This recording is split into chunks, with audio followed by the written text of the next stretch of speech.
In the first year BSc, you have learned about the periodic table, modern form of periodic table given by Mendeleev, and you have also learned the chemistry of S block as well as some of the P block elements. In the S block element in particular, you have learned about the alkali and alkaline earth metal. Next comes in the periodic table is the transition series. There are 3 transition series in the periodic table: first, second and third transition series. In the series of lecture, I am going to introduce to you the chemistry of these 3 transition series. To begin with, let us start learning about the first row transition series element. In this lecture, I am planning to introduce to you the subject. We are also going to learn the importance of transition element. All the transition elements are distributed widely in the nature as well as they are part of our body. Many of the transition elements are very essential as far as the biochemical reactions within the body is concerned, and therefore, we will understand why we have to study the chemistry of transition element. And in the end of the lecture, I will give you the perfect definition of transition element, and we will also see some electronic configuration of the first row element of the transition series. So, let us now understand where this transition element is distributed in the nature. You have seen the rocks and minerals. In rocks and minerals, transition elements are widely distributed. You have seen the gemstone. Gemstones are of course very precise, but at the same time they are colored, and this color of this gemstone is due to presence of transition elements into it. The rubies are red in color due to presence of chromium into it. Sapphires are blue due to presence of iron and titanium, and the color of the emeralds is due to substitution of the beryllium in its structure by the chromium. This slide show you the different gemstones, and you will see that the beautiful color of the gemstone, which are the parts of some of the ornaments also, are due to the presence of transition element. So, whenever now you see this gemstone, please do not forget to recall the transition elements. Now, as I was talking about, the color of this gemstone is due to presence of the transition metal ion into it. So, in particularly in ruby, in aluminum plus 3 in the structure of the rubies is being replaced by chromium ion to give the red color to these rubies. Similarly, in the sapphires or in the emeralds, some of the aluminum ion in its structure is being replaced by the chromium ion to give this beautiful green color. Although in both this gemstone, chromium ion is present, but the structure or the geometry of the chromium ion is different to give the red color to one and the green color to the other. Apart from the minerals and the crystals, these transition metal ion are a part of biological system as well. Many of the biomolecule found into the nature as well as into the human body do contains the transition metal ion. First among these is vitamin B12, which contains cobalt.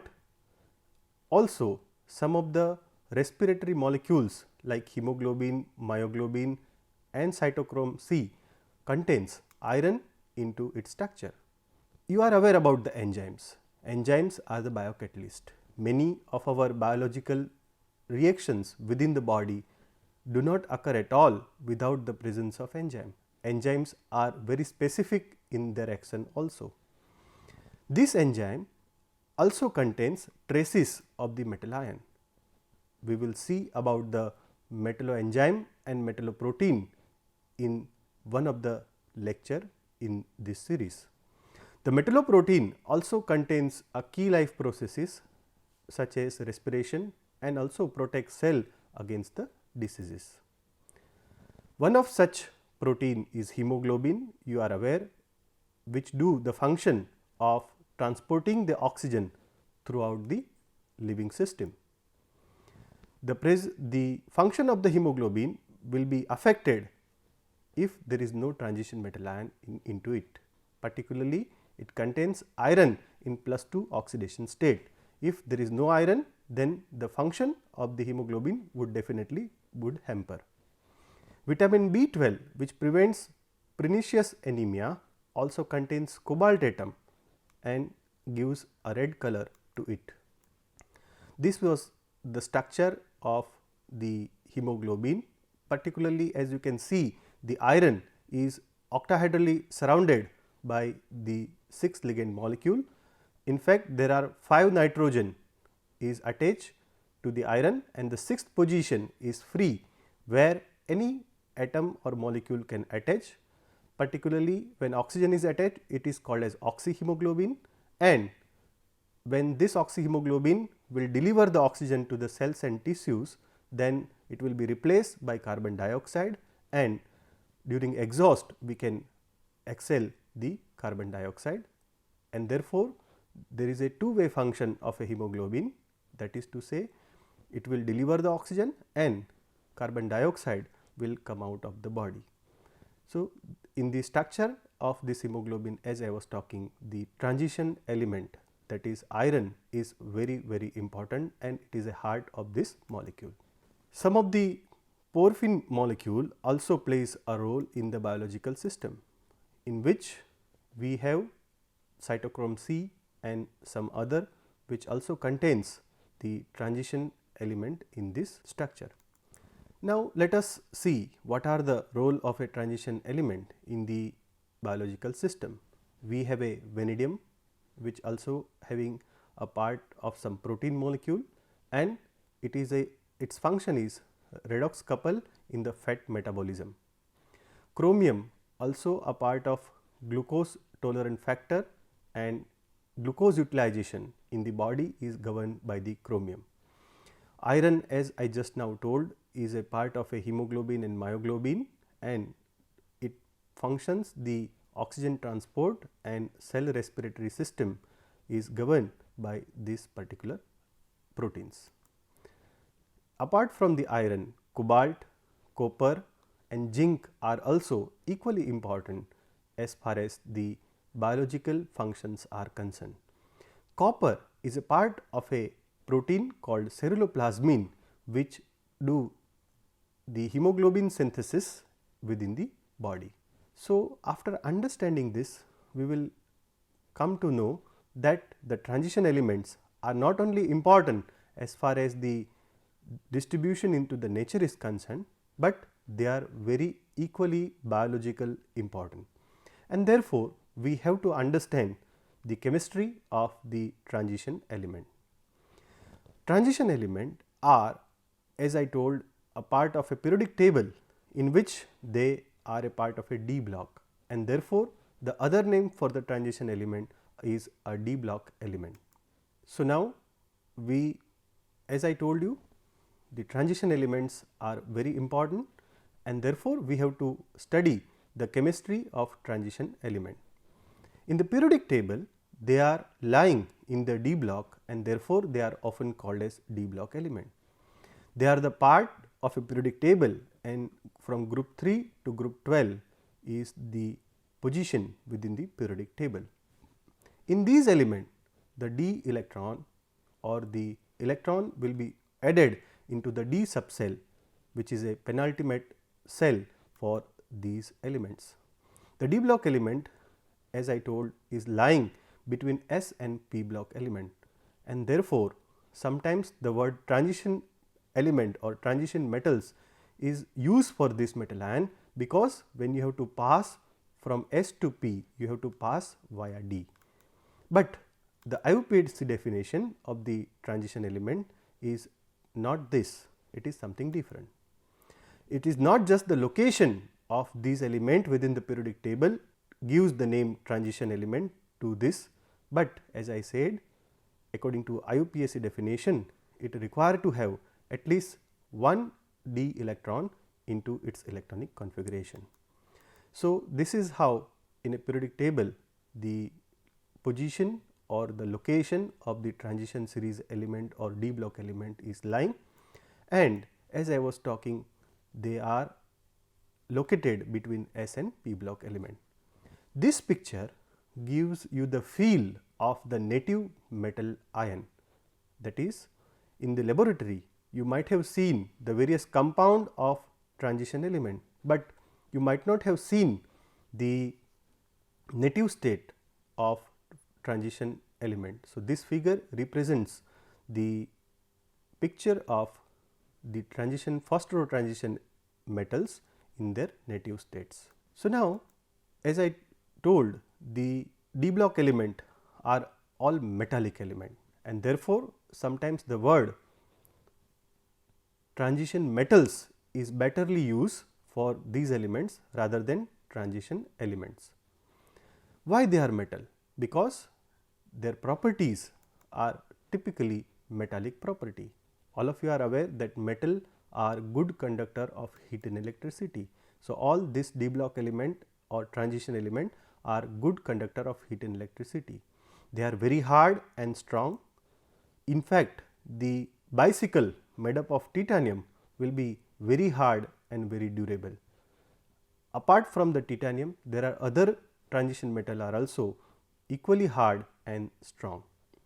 Transition element are malleable and ductile, that is to say, you can stretch them into the wire and you can form a seat out of the transition element. Some of these are having so good at malleable and ductility that they are useful in the formation of an ornaments. Moreover, they are lustrous, very shiny, and the melting and boiling point of the transition elements are very high. Exception is only mercury, which is low melting and occurred liquid at a room temperature. They are extremely useful as far as the construction material is concerned because of the strong and unreactive nature, and therefore, the transition elements are, as I told, are also called as transition metals. Now, again we have to come back to the discussion that why name transition. As I talked earlier, that not just because we are transiting from S to P via D, the name transition is given, but according to IUPAC, the transition elements are elements that contains an incomplete D subcell, that is from D1 to D9, and at least one of the oxidation state it do contains one electron at least in their D subcell. Then and only they will qualify as a transition element or transition metal. Looking to this definition, if we see the structure of scandium and zinc, then we will find that in the scandium in +3 oxidation state, there is no electron present into d orbital, as well as in zinc in +2 oxidation state contains fully filled d orbital and do not contain any unpaired electron into d subcell, and therefore, this two element is excluded from the definition of a transition element.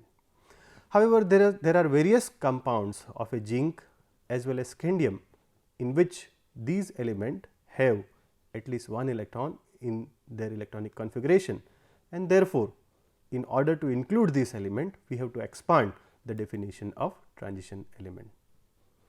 So, on the basis of this definition, as I told, scandium and zinc do not count as a transition metal or a transition element, even though they are a member of a d block family, and this is because their electronic configuration.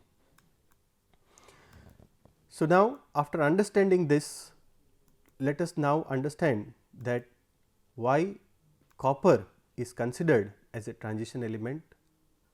Particularly, copper has a 2 oxidation state, +2 and +1. In other words, we have a cuprous and cupric.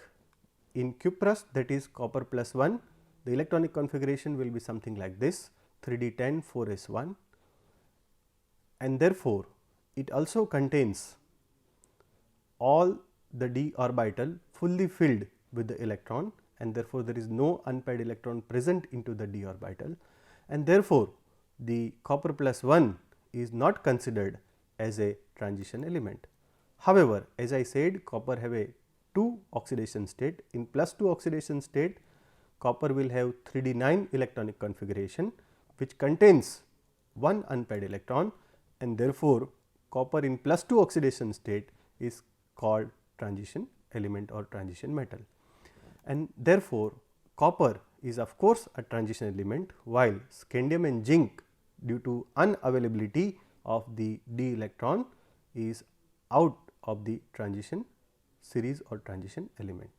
However, their properties and the properties of some of the compounds of these elements are very similar to the transition metals, and therefore, they study together with the transition series element. As I said, copper +1 is non-transition, while copper +2 is a transitional element. So, after seeing the definition of a transition element and understanding that which element qualifies as a transition element and which elements do not qualify, let us now try to compare the properties of this transition series element with the already studied S block element. Particularly when we are talking about some of the physical property, then we will find that some of the properties of the S block element is quite different than those of D block element. Particularly the melting point, boiling point, density and hardness. If you compare these physical properties of transition element, all these will be very high compared to those of S block element. It reminds me here that the S block element are so soft that some of the metal, alkali metal, can cut it with knife. The example is a sodium. However, the all D block element are very hard compared to the soft alkali metal. Their melting point and boiling point are also sometimes more than few hundred degrees centigrade. Apart from this, the another striking feature of the transition element is their occurrence into variable oxidation state. Some of the transition element can occur in +2 to +7 oxidation state, which is rarely found in case of a S block element. S block element can have either +1 or +2 oxidation state, very common. Another striking feature or important property of the transition element is lying in their ability to form colored compound.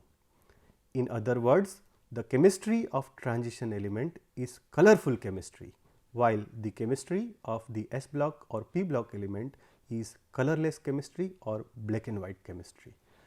And therefore, if we like the color, we have to learn the chemistry of transition element. Moreover, the transition element or transition metal forms a large number of complexes. The complexes or complex compound of the S block element are known, but they are very few in example. Some of the transition metal ion are assisting the catalytical processes, whether it is homogeneous, heterogeneous or biocatalyst or enzymes, the metal are part of it. This is generally not found with the S block element. So, now I am going to give you one task. In this task, what you have to do, I have mixed some of the properties of the S block element with the D block element. You have to identify that which of these property are for transition element and which property is for non-transition or S block element. Say for example, first one is say colored compound. Just now I said that transition element do form colored compound. Soft and brittle. This is of course not a property of a transition element, because transition elements are not soft, they are very hard, they are not brittle. And therefore, out of this property you have to select, drop and drag the property into this. If you do not know, let us find the answer. So, these are the properties of a transition element and these are the property of an S block or alkali and alkaline earth metal. That is to say, transition elements or transition metals are having very high density, they are hard and tough, they are having high boiling point and melting point, they form colored compound, they are slowly react with water as well as air, and with the acid also they react very slowly to liberate the hydrogen, and therefore, these are the property of transition element, and those which are remaining are the properties of a non-transition element or S block element.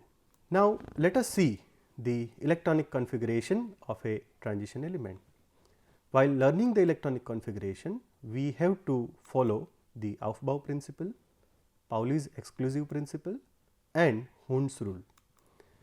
Now, in the transition element, we have a two cell, namely 3D and 4s. When I am talking about the first transition series, we have a 3D and 4s.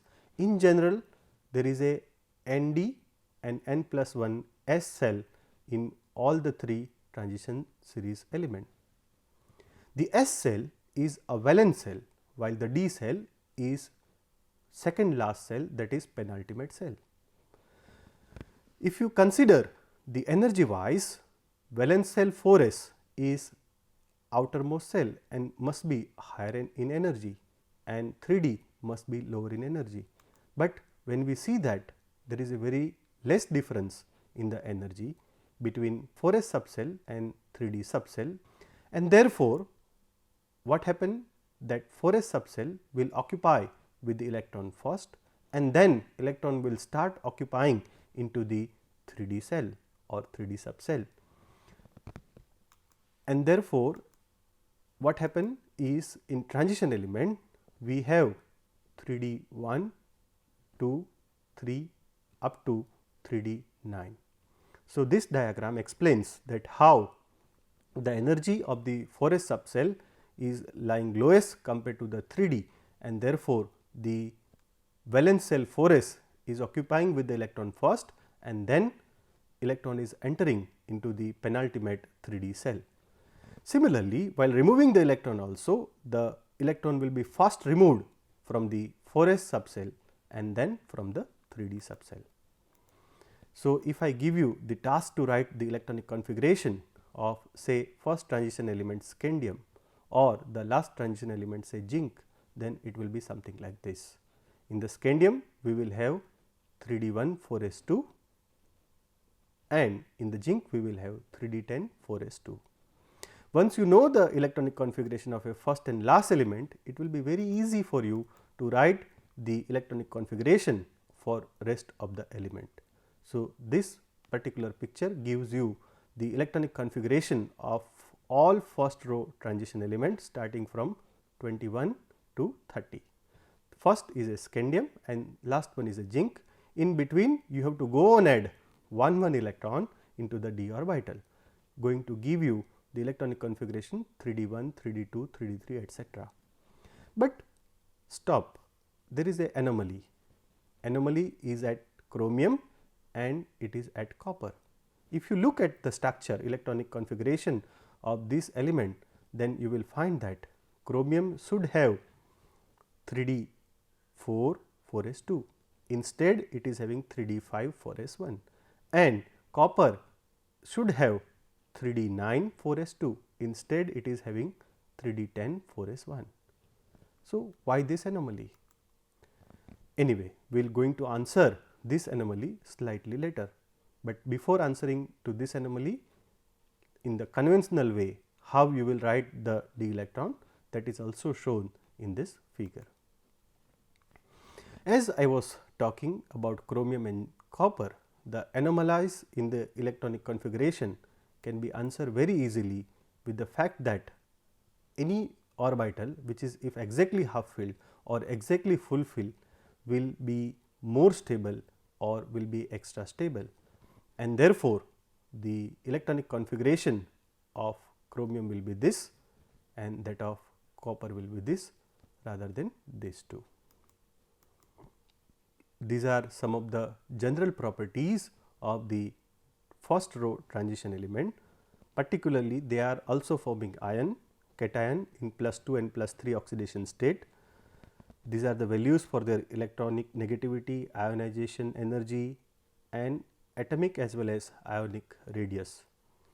All this we are going to learn in the next series of lecture. So, in this lecture I have introduced to the transition element to you. We have also seen the importance of transition elements in the nature as well as in the biological system, and we have also seen the IUPAC definition of transition element and why they are called as transition metal. Why particularly copper and zinc and scandium are considered as a transition element or not considered as a transition element, that also we have tried to answer. And in the end I have given you the electronic configuration of the first row transition element. In the next coming lecture I am going to give you the different physical as well as chemical properties of this first row transition element, like densities, ionic radii, ionization enthalpy, etc.